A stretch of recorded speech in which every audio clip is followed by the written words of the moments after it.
Hi hello नमस्कार. पूनम जाधव किचनमध्ये तुमचं पुन्हा एकदा स्वागत आहे. आज आपण परत एक नवीन डिशची रेसिपी बनवणार आहोत. अशी एकदम खूप हेल्दी अशी रेसिपी आहे ही. तुम्हाला तर सगळ्यांना माहीतच असेल मखाना.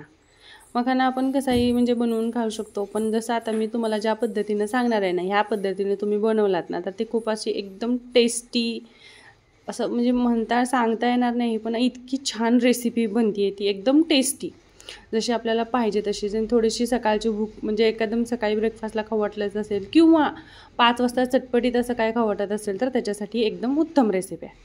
आता सगळ्यात पहिल्या आधी ना आपण 1 चमचाभर जिरे घेतले होते, त्याला ना चांगले भाजून घेतले आणि आता त्याला आपण ना बारीक करून त्याची पूड करणार. आता आपण डायरेक्ट पूड ही वापरली असते, पण पूड न वापरता आपण काय केले ह्याची ना अशी म्हणजे भाजून घेऊन ह्याची पूड बनवली, म्हणजे ती जास्त बारीक नाही होणार, थोडी मोठी मोठी राहील. त्याच्यासाठी मी मिक्सरलाही नाही फिरवली, हातामध्येच ते पोळपुटवरतीच बारीक करून घेतले, कारण का जास्त बारीक नको व्हायला.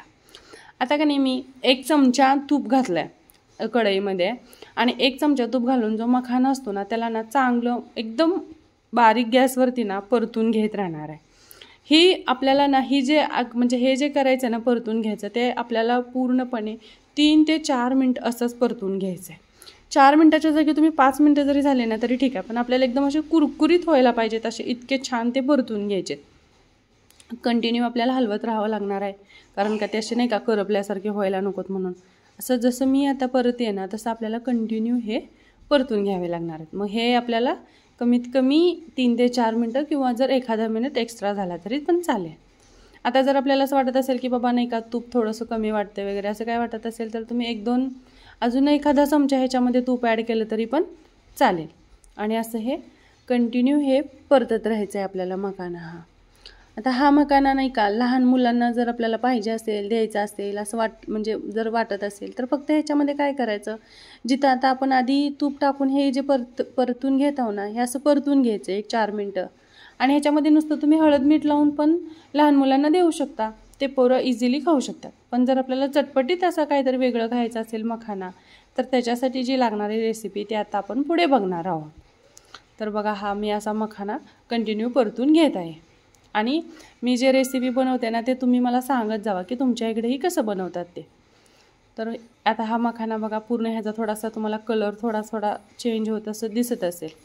आता मी हे कंटिन्यू परतून घेते बरं का. अजिबात एकही आपण थोडा वेळ जरी असं ठेवलं तरी हे करपू शकतं, त्यामुळे आपल्याला कंटिन्यू परतत राहायचं आहे. नंतर ना आपण ज्यावेळेस आता हे आपण परतून घेतो ना त्यावेळेस चेक करत राहायचं.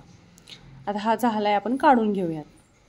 आता मी काय केलं, परत ना चांगले 1-2-2.5 चमचे होतील इतकं ना तूप ॲड केलं आणि त्याच्यामध्ये जी आपण जिरेपूड बारीक करून घेतली होती ना ती पूड त्याच्यात पहिला टाकली. त्याच्यानंतर ना 1 छोटा चमचा जो आपला मसाला डब्यातला चमचा असतो ना त्याच्याने ना 1 चमचा हळद ॲड केली आहे त्याच्यामध्ये, ठीक आहे. आणि ह्याच्यासाठी ना मी एकदम बारीक चिरलेला कांदा घेतला, एक थोडासा मोठा मीडियम साईजचा असेल कांदा, तो बारीक चिरून घेतला आहे आणि तो कांदा ह्याच्यामध्ये ॲड केला. आता हा कांदा ना आपल्याला आपण ज्यावेळेस पण हे सगळं मिश्रण करतोय ना जे पण टाकतो वगैरे त्यावेळी ना आपला गॅसचा जो म्हणजे हे आहे ना फ्लेम तो एकदम लोच ठेवायचा आहे बरं का. अजिबात मीडियम पण नाही ठेवायचं, लो फ्लेमवरतीच आपल्याला हे सगळं करायचं आहे.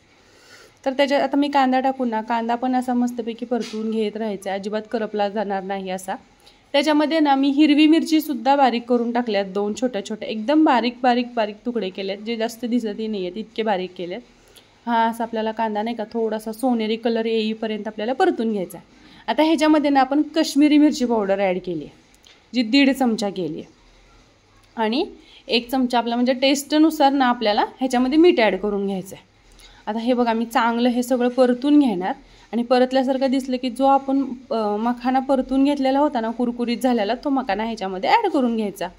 आणि तो मखाना ॲड केल्यानंतर ना आपल्याला कमीत कमी 1 ते 1.5 मिनटं परत हे सगळं मिश्रण परतून घ्यायचं आहे. हां, आता ह्याच्यामध्ये जर तुम्हाला ॲडिशनल अजून पाहिजे असेल तर आपण ह्याच्यामध्ये जरा थोडेसे शेंगदाणे ॲड केले तरी पण चालतील, त्याच्याने पण खूप छान लागेल. पण मी हे फक्त आता तुम्हाला ऑनियनचं दाखवते, म्हणजे कांदा घालून केल्यानंतर किती टेस्टी लागतं त्याच्यासाठी. तर मग हे 1 ते 1.5 मिनटं मी असं परतून घेणार आहे पूर्ण. 1 ते 1.5 मिनटामध्ये नाही का कांदा असा म्हणजे ह्याला सगळा मसाला लागून जाईल मखानाला मसाला लागल्यामुळं कांदा असा सुटसुटीत होतो. बघा आता हा कांदा सगळा सुटसुटीत झाला आहे. हा अशा प्रकारे हे मस्तपैकी दिसतं, किती छान दिसते बघा. ह्याची टेस्ट तरी खूपच छान लागते. तुम्ही एकदा ट्राय करा आणि तुम्हाला व्हिडिओ आवडला असेल तर लाईक, सबस्क्राईब आणि शेअर करा. थँक्यू.